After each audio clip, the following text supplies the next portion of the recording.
So Manasseh was the king of Judah from 687 to 642 BC. Long time ago. Long time ago. Nearly 3,000 years ago. But after the king of David, so maybe 2,500 years ago, Manasseh came to the throne at the age of 12, possibly as a co-regent during the illness of his father, Hezekiah. Now, this is a bad motherfucking king. Not badass or bad as in good, but bad as in wicked and terrible and awful. Apparently to placate his Assyrian overlords and show loyalty to them, Manasseh, King Manasseh, this is Hebrew, Israelite, the chosen people, the house of David, restored the pagan worship that his father had ousted from Jerusalem. He rebuilt the shrines to Baal, which is the golden calf religion, is it not? Did he not read Moses? Moses was before this. So what the hell is he doing? What the hell is he doing? He already has Exodus. He's got Genesis and Deuteronomy and Leviticus and all the rest.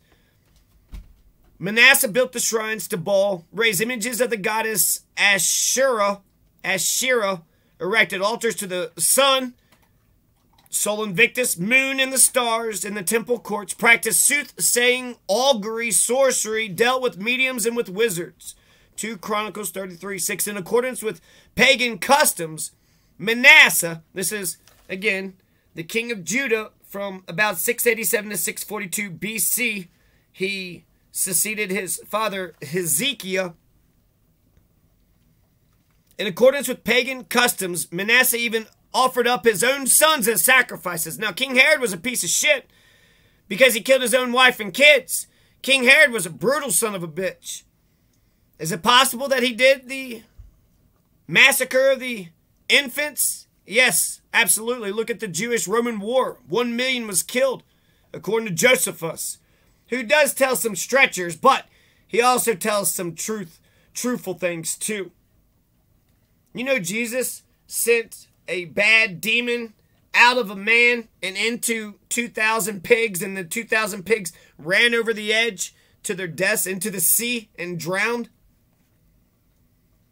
Jacob wrestled with God, and then he got his name Israel. Jacob means deceiver, and then God's like, you shall be known as Israel. And then they keep on calling him Jacob, even though he was supposed to be known as Israel. Isn't it about time for a Pax Americana, just a bunch of rainbow revolutionaries? We need an Eisenhower interstate system for South America and Middle America. Let's just bring the American, let's just have referendums. You think Venezuela and Chile would vote to become an American state? I mean, Peru, Peru probably needs somebody to give a damn right now, right? They elected a president, and then the goddamn right-wing fascists just kicked the fucking socialist president out. So, hell, they don't even need U.S. intervention. The Peruvians are allowing the fascists to be all, Kanye and whatnot. A bunch of fucking... So Eisenhower Interstate, Peru, Bolivia, Colombia, Venezuela. It'd be nice to go drive to Venezuela, Colombia, Bolivia, Peru. Wouldn't it be? There's like 200 countries in the world, and there's still like 50 monarchies, fucking royalists. Well, I thought we figured out the royalist question back in, was it 1789, 1804, 1789, 1791, George Washington. America, yeah, America did something with the Revolution, July 4th, 1776. Anybody heard about any of this? Am I the only person that's heard about the American Revolution? Not surprisingly, he is considered the worst apostate king ever to occupy the throne of David. According to legend, one of the idols Manasseh erected in the temple had 4 faces. Let's see, he burnt his sons to death in the valley of Hinnom outside Jerusalem, so... Huh. What, you guys believe in the golden calf, huh? And then, you want me to burn my sons? Well, it does say, if you believe in God, right? If God tells you to throw Isaac into the trash, throw Isaac into the fire, just flush Isaac on down with the shitter. Isn't that what Abraham did to Isaac? God told Abraham to kill Isaac, and Abraham didn't even question it. No hesitation.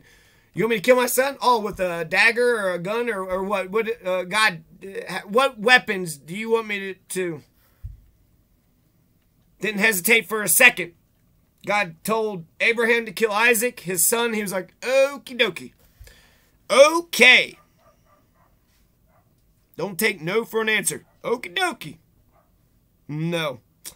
See you later. Not surprisingly, he is considered the worst apostate king ever to occupy the throne of David. According to legend, one of the idols Manasseh erected in the temple had 4 faces, one for each direction. Well, it's because Manasseh's a 4-faced motherfucker. The way worshippers enter the temple from any direction would have to confront it.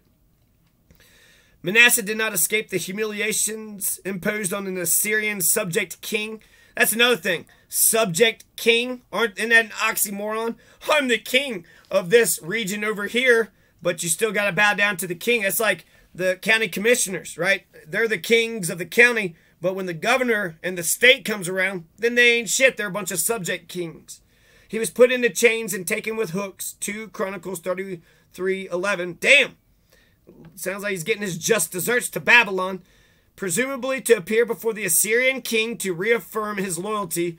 Manasseh, do you still bow down to the Assyrian king? So he's getting arrested and shackled and shit. He might not have had a damn chance, or a damn choice. Once he kind of, let the devil in the door, the foot in the door phenomenon. Vampires can't come in your house unless you invite them in. That may have been at a time when the Assyrians were punishing vassals who had joined a rebellion centered on Babylon.